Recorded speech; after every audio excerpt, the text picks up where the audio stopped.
Kita ng mga YouTuber. Kapatid, yan ang aalamin natin sa videong ito. Isasama na din natin kung paano ba kumita sa YouTube. Dahil ikaw na nanonood ka, alam mo bang kaya mo din kumita dito ng malaking halaga?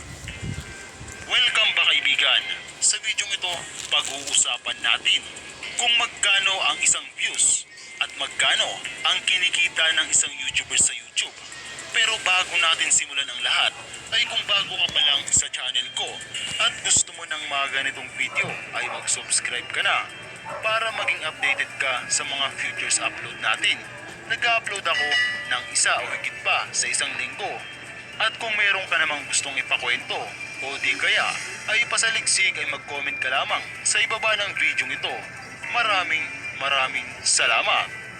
YouTube, kapatid, unahin na natin kung paano nga ba kumikita ang isang YouTuber sa YouTube.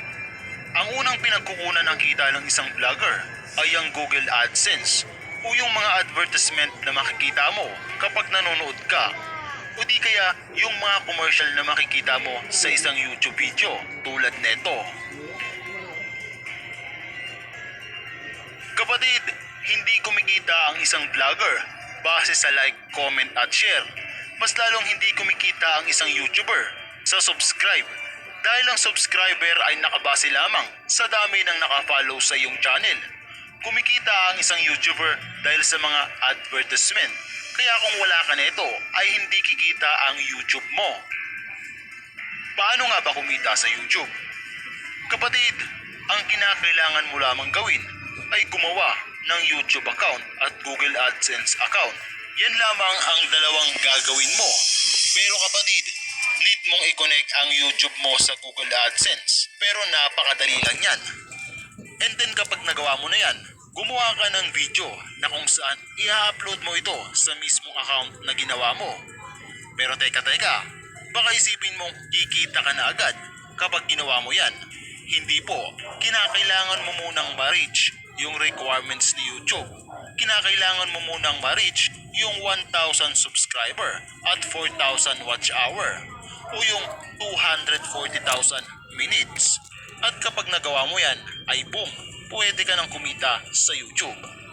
Kapatid, alam na natin ang YouTube ay yung Google AdSense kaya ano ito? Ang Google AdSense ay ito yung naglalagay ng ads o yung commercial sa isang video. At once na may lumabas na ad sa isang video, ay automatic na may perang papasok sa isang YouTuber. E paano naman kung madaming ad sa isang video? E di mas madaming kita. Ganon ang nangyayari sa mga YouTuber. Kapatid, kapag ang video mo ay tumagal lamang ng 7 minutes and 59 seconds, ang ads niyan ay isa lang. Pero kapag umabot ito ng 8 minutes or 10 minutes, ang ads na maaaring mag-pop up sa video mo ay pwedeng umabot ng 3 hanggang 5. Kapag nangyari yun, edi mas malaking kita. Kapatid na Win, magkano naman ang kita ng isang YouTuber? Eto yun. Alam mo bang mas malaki ang kita ng YouTuber sa United States kaysa sa Pinas? Dahil doon, pwede kang kumita ng $2 o 100 pesos sa 1,000 views. Dito sa Pinas ay maaari kang kumita ng $0.5 o 25 pesos sa 1,000 views. Napakababa, kaya ang maaari mong gawin ay magparami ng views para mas lumaki ang kita ng isang YouTuber. Kapatid, magkano naman ang kinikita ng 1 million views? Ang maaari mong kitain sa 1 million views ay 25,000 pataas. Depende ito kung gaano kabilis ang pag-angat ng views ng isang video. Kung ang video mo ay nag-trending, asahan mo na mas malaki pa ang kikitain mo. Kung sa 1 views naman ang pag-uusapan natin, ay ang maaari mong kitain dito sa Pinas ay 0.000. Halos wala po. Pero kapatid, nakadepende yan kung gaano kabilis ang pag-angat ng channel ng isang YouTuber. At kung sa Estados Unidos naman, ang maaari mong kitain doon ay $0.00029. Ito pa ang isang katanungan ng marami. Paano mo naman mawi-withdraw ang pera sa YouTube mo? Ito yon, may dalawang option. Una, maaari mong makuha ang sahod mo sa Western Union. Pangalawa, maaari nila itong ilagay sa mismong bank account mo, halimbawa BDO at iba pa. Yan lamang ang maaaring paglagyan o pagkuhanan ng sahod mo sa YouTube. Marami ang mga YouTuber, vlogger ang nagbago ang buhay dahil sa YouTube. Kapatid, kahit ako, o aaminin ko, sobra ang naging tulong sa akin ni YouTube.